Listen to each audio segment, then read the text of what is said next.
शुभ प्रभात। आप सभी का स्वागत है इस ऑनलाइन क्लासेस में। मैं Chandrashekhar Rai, assistant professor, Kashi Sahu college Saraikela, department of history, Kolhan university. Dear students, आज हम यूजी सेमेस्टर 4 के लिए पेपर नंबर 8 के विषय में चर्चा करने वाले हैं। और आज का मेरा जो टॉपिक है वो है जहांगीर। आज जहांगीर के विषय में हम बात करेंगे, जिनका टाइमिंग पीरियड है 1605 से लेकर 1627 ईस्वी। डियर स्टूडेंट्स, इस वीडियो में हम चर्चा करने का प्रयास करेंगे कि इनके द्वारा इस कार्यकाल में कौन कौन से कार्य किए, उनकी जीवनी के विषय में देखेंगे और प्रशासनिक, सामाजिक, जन कल्याण जो इन्होंने अपने कार्यकाल में किए, उन सारे उनके द्वारा जो उठाया गया कदम था उनके बारे में हम चर्चा करने का प्रयास करेंगे। क्योंकि उनके द्वारा किया गया सारा कार्य आपके परीक्षा के दृष्टिकोण से महत्वपूर्ण हो सकते हैं। इसलिए आप एक अच्छे तरीका से, सुनियोजित तरीका से इसको पढ़ने का प्रयास कीजिए, ताकि इससे कोई भी प्रश्न को बनाने में आपको कोई दिक्कत ना हो। जैसा कि उनकी जीवनी से संबंधित हम लोग बात करते हैं, तो उनका जन्म 30 अगस्त 1569 ईस्वी को हुआ था। मूल नाम उनका सलीम था। पूरा नाम नसरुद्दीन मोहम्मद जहांगीर। नसरुद्दीन मोहम्मद जहांगीर उनका पूरा नाम था। और पिता का नाम उनका अकबर था, तो आप परिचित हैं। माता का नाम मरियम उजमानी, यानी उसको आप बोल सकते हैं हरखाबाई उर्फ जोधाबाई। इनका राज्याभिषेक जो हुआ था वो 24 अक्टूबर 1605 ईस्वी को हुआ था। अब इनके प्रारंभिक जीवन के विषय हम लोग देखेंगे। इनकी प्रारंभिक जीवन कैसा था। विभिन्न पत्नियों से अकबर के कुल 5 पुत्र हुए। आपको पता है कि पहले हमारे जो बादशाह होते थे उनकी बहुत सारी पत्नियां होती थी, तो उनमें से 5 पुत्र हुए, जिसमें हसन और हुसैन की मृत्यु बाल्यावस्था में हो गई थी। मुराद और दनियाल की मृत्यु भी अकबर के जीवन काल में ही हो गई थी।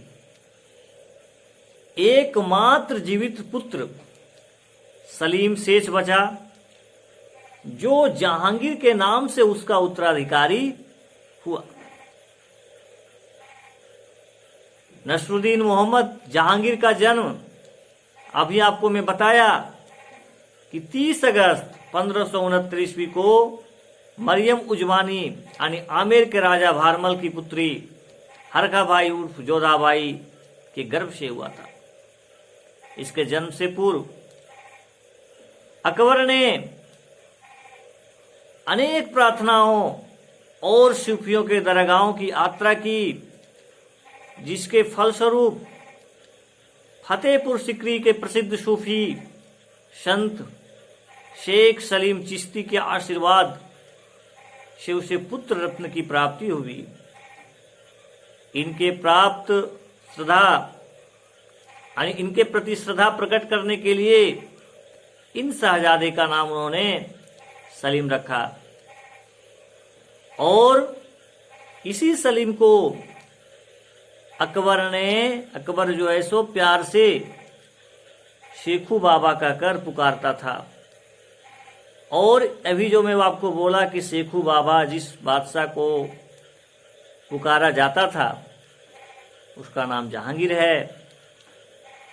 और आप देखिएगा प्रीवियस ईयर्स के क्वेश्चन को, कंपटीशन को, सिविल सेवा परीक्षा का, यूजीसी नेट का, तो उसमें कई बार ये जो मैं अभी आपको बताया कि शेखू बाबा किसको पुकारा जाता था, तो उसका उत्तर हो जाएगा आपको जहांगीर को। प्रारंभिक शिक्षा की बात करें तो अकबर स्वयं शिक्षित नहीं था, ये आपको पता है। उसने अपने पुत्र शिक्षा की ओर विषय दिया, लेकिन स्वयं शिक्षा रहने के बावजूद भी, शिक्षित नहीं रहने के बावजूद भी उसने सोचा कि भैया मैं अपने पुत्रों को पढ़ाएंगे, लिखाएंगे और शिक्षित करेंगे। इसलिए उसने पढ़ाई लिखाई पर ध्यान दिया। शाहजादा सलीम का प्रथम शिक्षक बैरम खान के पुत्र अब्दुल रहीम खान खाना था। ध्यान दीजिएगा, ये हमारे सलीम के, जहांगीर के प्रथम शिक्षक थे, जो कवि और विद्वान थे। अब्दुल रहीम खान खाना के बारे में आपको पता है कि वो विद्वान पुरुष थे, कवि और विद्वान थे। उसके संरक्षण में सलीम ने तुर्की भाषा का अध्ययन किया। तत्पश्चात उसने फारसी, हिंदी, इतिहास और भूगोल का अध्ययन किया। पुस्तकीय ज्ञान के अतिरिक्त शाहजादा सलीम को सैनिक शिक्षा का भी प्रबंध किया गया, जिसमें शीघ्र ही उसने निपुणता प्राप्त कर ली। वह श्रेष्ठ निशानेबाज था, वो श्रेष्ठ निशानेबाज था। 1581 ईस्वी में उसे सेना का संचालन करने एवं न्याय को तथा राज्य के शिष्टाचारी विभागों का कार्य करने की जिम्मेदारी सौंपी गई थी। इसी वर्ष उसने काबुल के युद्ध में एक सैन्य टुकड़ी का स्वतंत्र रूप से नेतृत्व किया।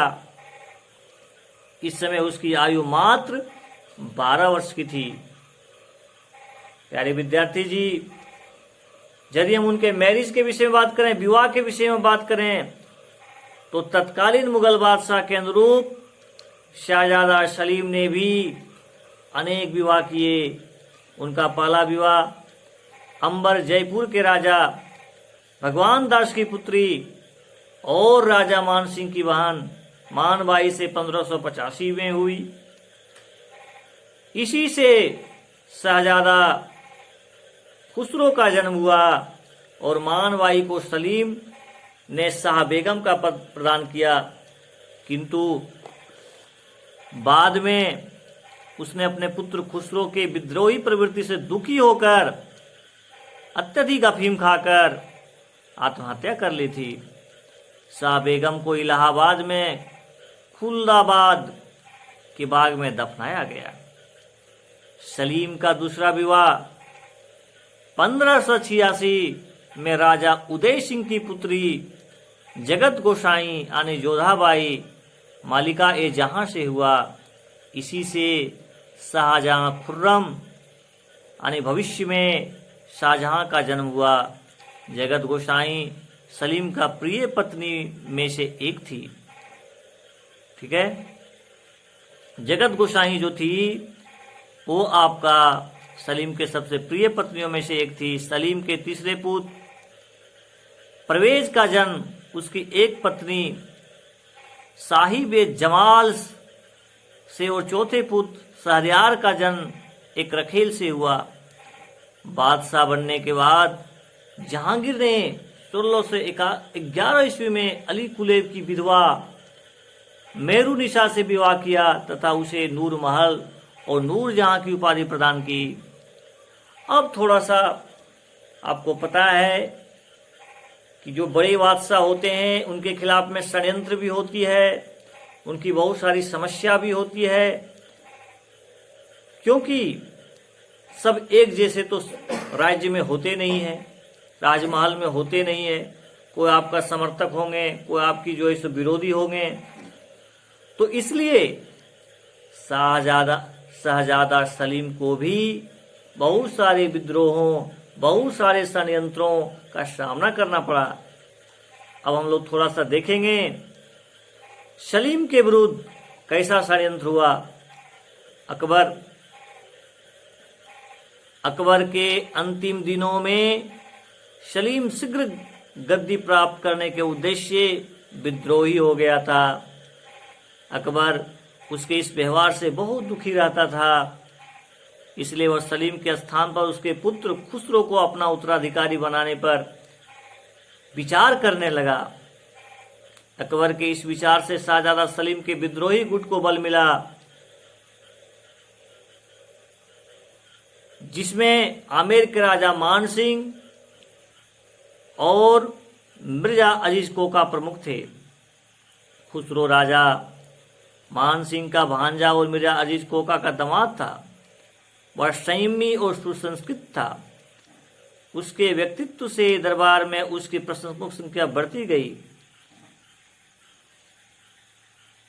अतः वह शासक बनने का स्वप्न देखने लगा। खुसरो ने, किसने? खुसरो ने 1605 ईस्वी में जब अकबर गंभीर रूप से बीमार पड़ा, तब राजा मान सिंह और अजीज कोका ने अकबर की मृत्यु के पश्चात खुसरो को शासक बनाने का षड्यंत्र रचने लगा, किंतु सैयद खान चगताई नामक अमीर के हस्तक्षेप से यह षड्यंत्र असफल हो गया। इस समय अकबर अपनी मृत्यु के शैया पर था। अकबर जिसमें इस तरह की घटनाएं घट रही थी, अकबर जो है सो मृत्यु के शैया पर जो है सो लेटा हुआ था। सलीम उसकी सेवा में उपस्थित हुआ। अकबर ने उसके सभी अपराधों को क्षमा कर दिया। जब पिता को प्रेम मिल जाता है ना, तो वो सारा गलती भूल जाता है। क्षमा कर उसे अपना उत्तराधिकारी घोषित किया, यानी अकबर ने अपना उत्तराधिकारी जहांगीर को घोषित कर दिया। अब राज्याभिषेक थोड़ा देखते हैं। अकबर की मृत्यु के बाद 29 अक्टूबर 1605 ईस्वी को आगरा के दुर्ग में शाहजादा सलीम का राज्याभिषेक हुआ तथा उसने नूरुद्दीन मोहम्मद जहांगीर बादशाह गाजी अर्थात विश्व विजयी की उपाधि धारण की। उसके सिंहासरोहण में कोई अभिषेक नहीं, कोई शपथ नहीं, कोई धर्मदेश नहीं को सम्मिलित किया गया। इसके अतिरिक्त जहांगीर ने स्वयं को हाथों से मुकुट को अपने सिर पर रख खुतबा पढ़ा और सिक्के जारी किए। मतलब सारा कुछ अपने से सारा कुछ किया उस दिन। अब उनके बाद कुछ प्रारंभिक कार्य को देखेंगे जो जहांगीर के द्वारा किए गए थे। गद्दी पर बैठने के उपरांत बादशाह जहांगीर ने अपने पिता की भांति उदार और सहिष्णु नीति का अनुसरण किया। जिस तरह से अकबर सहिष्णु थे, सभी धर्मों, सभी को सम्मान देने का काम करते थे, ठीक उसी अनुसार से अपने पिता के अनुरूप ही जहांगीर ने भी उन्हीं का नीति का पालन किया। सभी को एक साथ ले जाने के लिए उन्होंने प्रयासरत किया।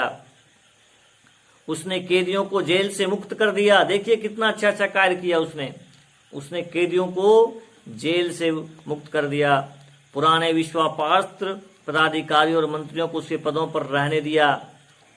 उसने मान सिंह और मिर्जा अजीज कोका को क्षमा कर दिया। चलो भाई, तुमने मेरे खिलाफ में षड्यंत्र कर रहा था, इसके बावजूद भी तुम्हें क्षमा करते हैं। देखिए महान शासक का गुण क्या होता है। मान सिंह के पुत्र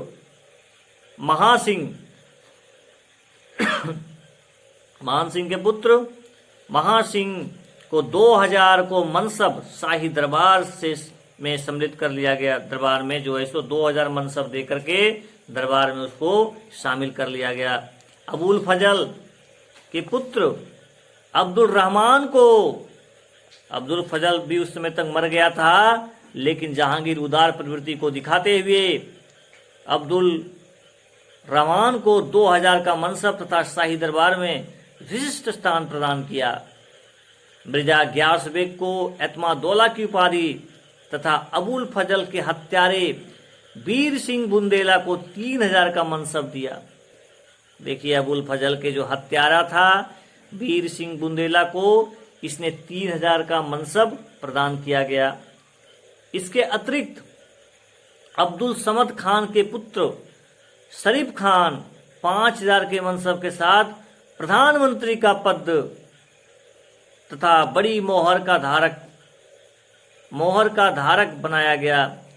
शेख फरीद बुखारी जो अकबर के अंतिम दिनों में मीर बख्शी का पद पर था, को 5,000 का उच्च मनसब के साथ उसी पद पर रहने दिया।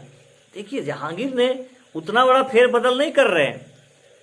यानी अकबर के काल में जो भी कोई बड़े बड़े पदाधिकारी रहे हैं और विश्वासपात्र रहे हैं, तो उनको वो मनसब को और बढ़ा दे रहे हैं और उसी पद पर उनको रख रहे हैं, यानी वो हटाने का काम नहीं कर रहे हैं।